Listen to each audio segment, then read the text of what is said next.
अनपढ़ गंवार पति, दिल को छू लेने वाली कहानी। शादी के फेरे होते ही मेरी विदाई हो गई और बहुत दूर सफ़र करके हम गांव में आ गए। ससुराल पहुंचते ही मुझे एक कमरे में बैठा दिया गया। मैं एक पढ़ी लिखी लड़की थी और मेरे मम्मी पापा ने मेरी शादी मेरी मर्जी के खिलाफ एक किसान से की थी जिसका नाम पंकज था। मैं अपने भाग्य पर रो रही थी।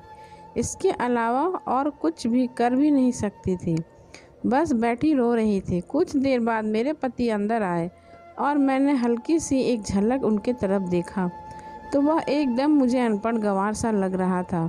रंग थोड़ा सांवला था। वह मेरे सामने आकर बैठ गया और मुस्कुराने लगा और मुझे देखने लगा। मुझे उसका यूं देखना भी बहुत बुरा लग रहा था।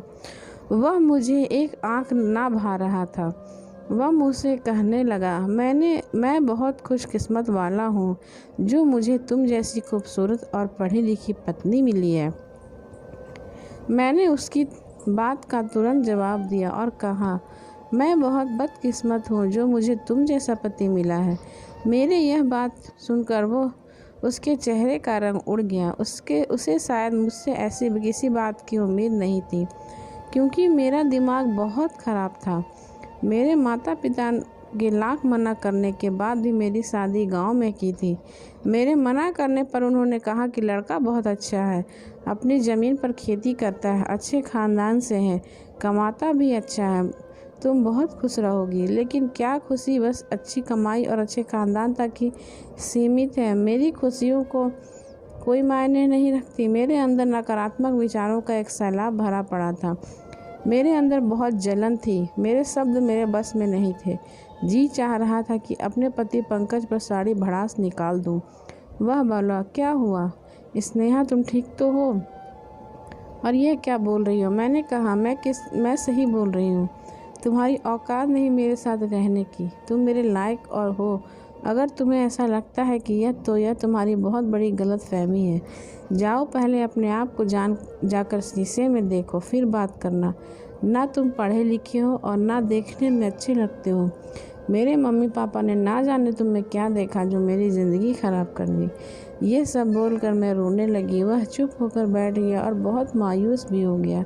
मैंने रोते हुए कहा, मैं किसी और से प्यार करती हूँ। मैं तुम्हारे साथ बिल्कुल भी नहीं रह सकती। मेरी यह बात सुनकर वह हक्का बक्का रह गया और बोला, स्नेहा, यह क्या बोल रही हो? होश में तो हो तुम? मैंने कहा, इसमें हैरान होने वाली कौन सी बात है? जिससे प्यार करती हूँ वह 1000 गुना स्मार्ट है, अच्छा है, पढ़ा लिखा। यह सुनकर उसकी आंखें नम हो गई और वह बाहर चला गया।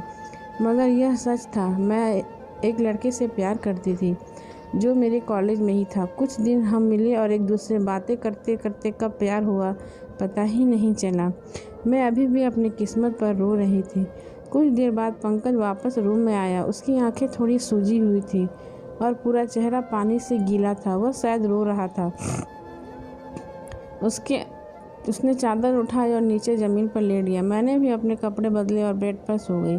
बहुत दिनों तक ऐसे चलता रहा। ना मैंने पंकज से कोई बात की और ना पंकज ने मुझसे। वह सुबह होते खेतों पर चला जाता। शाम को थक कर हार कर जब घर वापस आता तो उसके मिट्टी से भरे कपड़े और पसीने से पूरा शरीर भीगा रहता, जिसको देखकर मुझे उससे घिन आती थी। मैं बड़े गुस्से से उसकी तरफ देखती और मुंह फेर लेती। मुझे देखकर वह कमरे में चला जाता और नहा धोआ कर वापस आता। मेरी मजबूरी यह थी कि मुझे सबके साथ बैठकर खाना खाना पड़ता था। मेरे ससुराल में सब एक साथ बैठकर खाना खाते थे, जो मुझसे बिल्कुल भी नहीं होता था। कुछ दिन तक तो मैं आधे पेट खाकर ही उठ जाती थी। शायद यह बात पंकज को पता चल गई थी कि मैं उसके साथ बैठकर खाना खाना पसंद नहीं करती, इसलिए वह अब खुद ही आधे पेट खाकर उठ जाता और मैं भरपेट खाना खाती। मुझे इससे बिल्कुल भी फ़र्क नहीं पड़ता कि पंकज सारा दिन खेतों में मेहनत करता है और शाम में वह थक हार कर घर आता है तो उसे भरपेट खाना भी नहीं मिल पाता। मैं तो बस अपनी अधूरी ख्वाहिशों के बारे में ही सारा दिन सोचती रहती और अपने प्यार आशीष के बारे में ही सोचती रहती। मेरे पास जो फ़ोन था वह मेरी मम्मी ने वापस ले लिया था, क्योंकि यहाँ बहुओं बेटियों को फ़ोन रखने की इजाज़त नहीं थी। जब मुझसे रहा नहीं गया तो मैंने सारी शर्म लिहाज छोड़कर अपने पति पंकज से फ़ोन मांगा और बोला कि मुझे आशीष से बात करनी है। मेरी बात सुनकर वो आश्चर्य से मेरी तरफ देखने लगा। मैंने पंकज के हाथों से फ़ोन ले लिया और आशीष का नंबर डायल करके बात करने लगी। जब मैंने आशीष से बात की तो वह मेरी वजह से परेशान था। मैंने उससे रोते हुए सारी बात बताई। पंकज भी मेरे पास है, इस बात से मुझे कोई फ़र्क नहीं पड़ा। उसने चुपचाप अपनी चादर ली और ज़मीन पर सो गया। अब तो यह मेरे रोज़ का काम हो गया था। मैं रोज़ पंकज से फ़ोन लेती और आशीष से बात करने लगी। आशीष अभी भी मुझे अपनाने को तैयार था। एक दिन बात करते करते मैं अपने रूम से बाहर चली गई। पंकज सो गया था और घर के बाकी लोग भी सो गए थे। मैं आशीष से बात कर रही थी। अचानक मेरे देवर ने पीछे से आकर मुझसे फ़ोन छीन लिया और बोला, बेशर्म औरत, पति के होते हुए यार बना रखे हैं, शर्म नहीं आती ज़रा भी।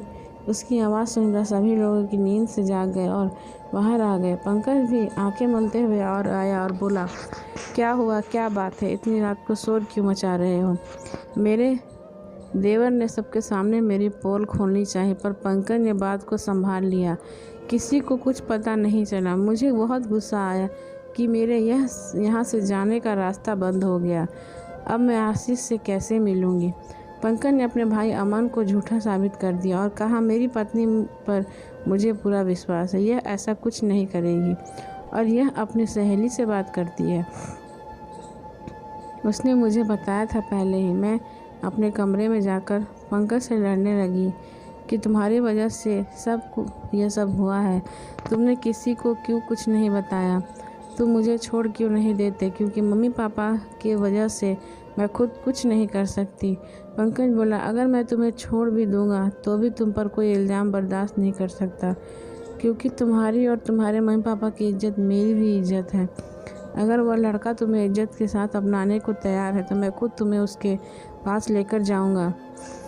उससे बात करके सारा इल्ज़ाम खुद पर लेकर मैं तुम्हें घर छोड़ दूंगा और तलाक के पेपर भी भिजवा दूंगा। तुम खुशी से शादी करना और खुश रहना। यह सुनकर मैं बहुत खुश हो गई। पहली बार उसके लिए मेरी भावनाएं बदलने लगी थी। लेकिन मैं होश में आई और सारी बात आशीष को बताई। वह भी बहुत खुश हुआ। 2-3 दिन बाद पंकज के साथ शहर में गई। आशीष के घर पर गई और पंकज से बोली, अब तुम जाओ और मुझे तलाक के पेपर भिजवा देना। मेरा और तुम्हारा अब कोई रिश्ता नहीं है। मैं आशीष से शादी कर लूँगी। पंकज वहाँ से चला गया। मैंने जैसे ही घर के अंदर कदम रखा, आशीष मुझे देखकर बहुत खुश हुआ। घर में उसके अलावा और कोई नहीं था, जबकि उसने कहा था कि उसके घर वालों को बता दिया है। मैंने पूछा, तुम्हारे घर वाले कहाँ हैं? वह बोला, अंदर आओ, कमरे में बैठकर बातें करते हैं। हम दोनों ने ढेर सारी बातें की। उसने हम दोनों की फ़ोटो ली और किसी को सेंड किया। मेरे पूछने पर बोला, तुम्हारे देवर को फ़ोटो सेंड की है, और बाथरूम में चला गया। थोड़ी देर बाद उसी नंबर से मैसेज आया, लड़की तो लाजवाब है, पर इसकी कीमत 3 लाख रुपए दूंगा। जब मैंने यह पढ़ा तो मेरे पैरों तले ज़मीन खिसक गई। इससे पहले कुछ अनर्थ हो जाए, मैं वहाँ से भाग आई और रोते रोते ससुराल पहुँची। मुझे देखकर पंकज चौंक गया और बोला, अब क्या हुआ? बोल तो दिया था तलाक के पेपर भिजवा दूँगा, अब यहाँ क्या लेने आई हो? मैंने उसको सारी बात बताई और वह कुछ नहीं बोला। मैं उसके सामने खुद को बहुत छोटा महसूस कर रही थी। थोड़ी देर हमेशा की तरह अपनी चादर बिछाकर नीचे सो गया, लेकिन आज मुझे नींद नहीं आई और मैं सारी रात रोती रही। पंकज के साथ जैसा व्यवहार मैंने किया था, मुझे खुद से नफरत हो रही थी। सुबह होने के बाद मैंने देखा पंकज अपने बिस्तर पर नहीं था। मैंने रात को ही मन बना लिया था कि पंकज से माफ़ी मांगकर उसके साथ अपनी नई शुरुआत करूँगी। उससे सबसे ज़्यादा प्यार मुझे कोई नहीं कर सकता, क्योंकि व्यक्ति की असली खूबसूरती उसके अच्छे व्यवहार से होती है, और मेरा पंकज तो बहुत ही अच्छा था। शाम को जैसे ही पंकज खेतों से घर आया, मैंने उससे माफ़ी मांगी और मैं बहुत रोई, लेकिन पंकज कुछ नहीं बोला और कुछ पेपर दिए और कहा, पढ़कर इन पर साइन कर देना। मैंने उससे कहा, मुझे तलाक नहीं चाहिए, मुझे माफ़ कर दो। मैं हमेशा तुम्हारे साथ रहना चाहती हूँ। लेकिन वह बिना कुछ बोले वहाँ से चला गया। मैं रोती रही, सोचा रात को फिर से माफ़ी मांग लूँगी। और वह कुछ देर बाद कमरे में आया और अपनी चादर ओढ़कर सोने लगे। मैंने उन्हें रोका और बोली, आपकी जगह वहाँ नहीं है, आपकी जगह बेड पर।